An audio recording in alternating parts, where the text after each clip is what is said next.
Hi guys, it's Lindsay and welcome to 2020.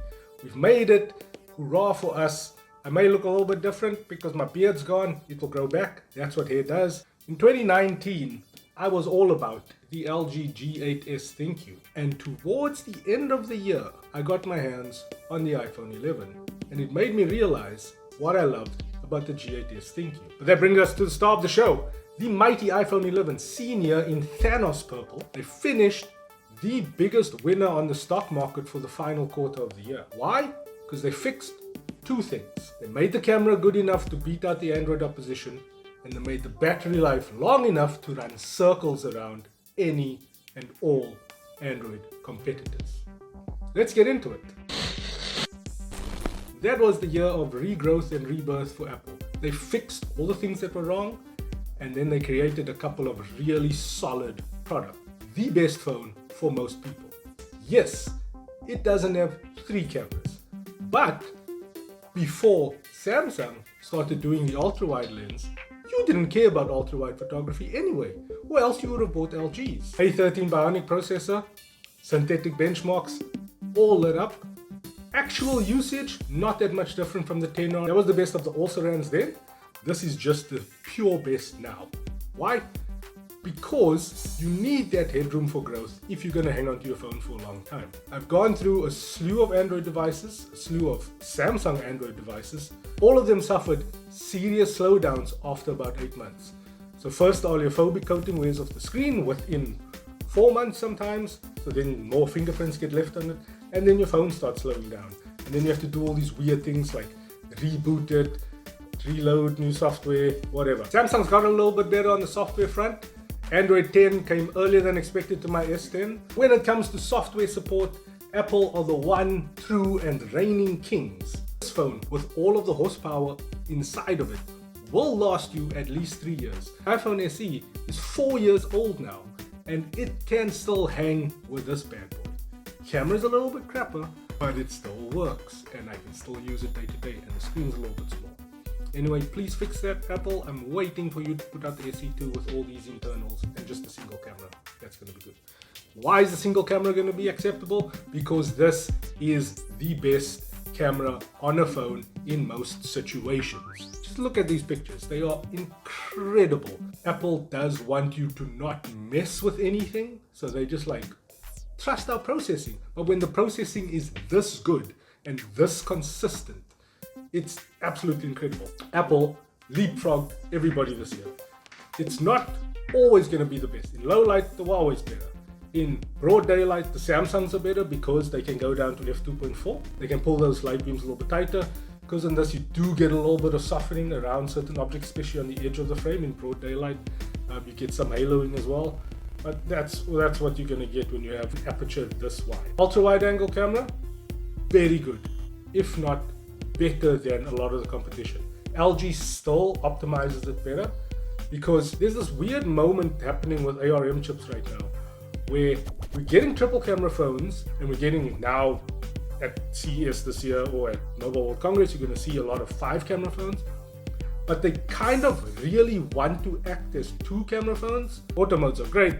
Night mode is spectacular, a lot better than a lot of people give it credit for. And that deep fusion action that kicks in the mid lighting conditions, so like between very bright and between like when night mode kicks in, when just like the night mode indicator is like white and it doesn't turn yellow, that is spectacular. Because what they're doing there is it's kind of recording a video buffer and choosing individual frames from there, so it shoots like 4 overexposed shots, 4 underexposed shots, and then like a normal shot, and it pieces all of those together pixel by pixel within milliseconds. It's absolutely incredible. You're getting textures that you haven't been able to do on a smartphone yet. I was filming a concert for social media for a client, and just the image that I managed to pull from a video that they then used on their social media channels was incredible. Like, you cannot do these things in those sorts of conditions with big cameras. The design on the front unchanged from the iPhone XR, the iPhone 10, same size dimensions as the iPhone XR, same size battery. I think they added like 50 milliamp hours, but battery all day. I've been pulling 18-hour days with heavy use, with a lot of video, shooting my kids in parks and stuff, a lot of photos. It just keeps going and keeps going and keeps going. iOS 13 also adds lovely practical features to it. You can now actually manage files if you have the right lightning adapters. Then this is the best phone for most people. Content creators aren't most people. I like a camera app where I can use manual controls baked into the app. I'm moving massive files around. This is being shot in 4K right now. Moving those sorts of things around through a cloud setup is not great. But if you're just a casual person who runs your calendars, your emails, all of that things off of the phone, you're shooting for Instagram, using all that social media, uploading things to Google Photos, like you should be backing up all your pictures. It's free and very high quality. The point is, if you, an average person, just uses a phone as a communication tool and you want to produce good social media content, this is the phone you should be getting. Like I said, the battery life is great, the camera is great, the screen is nice and big and crisp, it's not 1080p, you won't care, I promise you. And that's not even the party trick. The party trick, as far as I'm concerned, is the security and the ease of use. Just looking at Face ID, attention mode is incredible. You get notifications on your lock screen. It will not show the contents of those notifications until you are looking at the phone, it's sublime. If you're in public spaces, if you with clients, in interviews, messages are coming through from you, like your family and stuff, you don't want people like reading those sorts of things.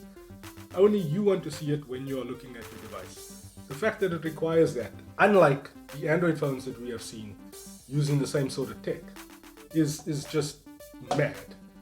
Going in granularly, app by app, setting permissions to track your location only when you're using an app, or only once, or like having that sort of control over your private personal information is amazing. It doesn't do all the things that I wanted to do. I cannot connect this to a large display and use it as a primary computer.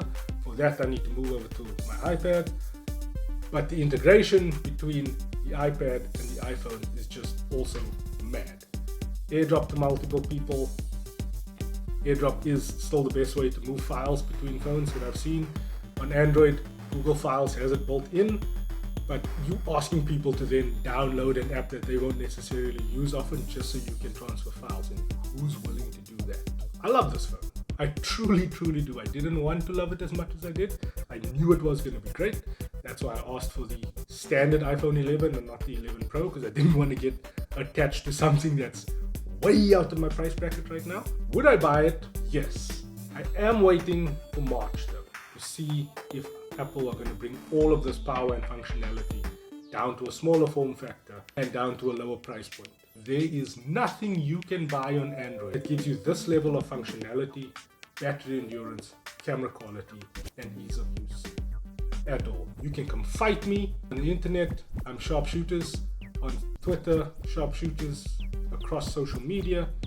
That Opinion Guy, this is the YouTube channel, thatopinionguy.co.za is the website. Like, subscribe, share if you like what I'm doing. Comment below if you don't like what I'm doing and you want to start a fight. I love arguing with people on the internet. And I'll see you next time. Cheers.